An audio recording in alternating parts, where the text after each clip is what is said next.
Cause. In Philadelphia on the liberal side is Marc Lamont Hill, professor at Columbia University, contributor to TheRoot.com. He's a liberal.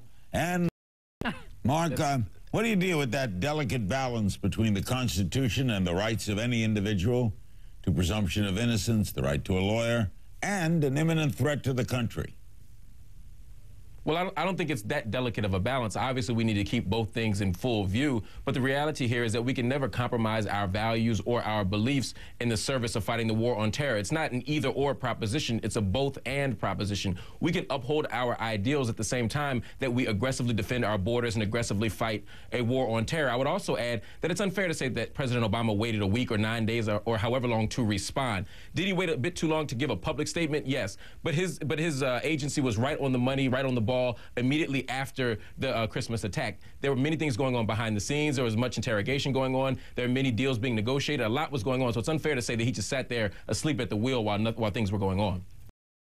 But the problem is that Mark, hold it. Let Mark comment and then Bay. Okay, Mark.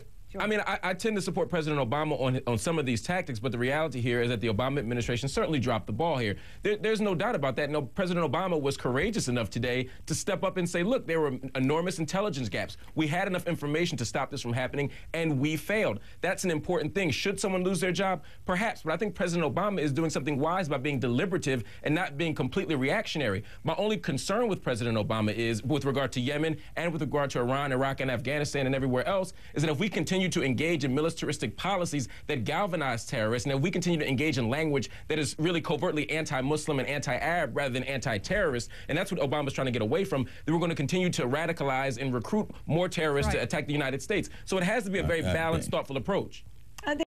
You take action when they come after us, just as we did in Afghanistan, Stephanie, and that is absolutely certain. We must take strong action today. But that's a straw argument. At no point did President Obama suggest that we should not take action. I've never met anybody on that. Even Dennis Kucinich doesn't say that we shouldn't take action if someone attacks us. So it becomes a straw argument to suggest that President Obama doesn't want to be tough on terror.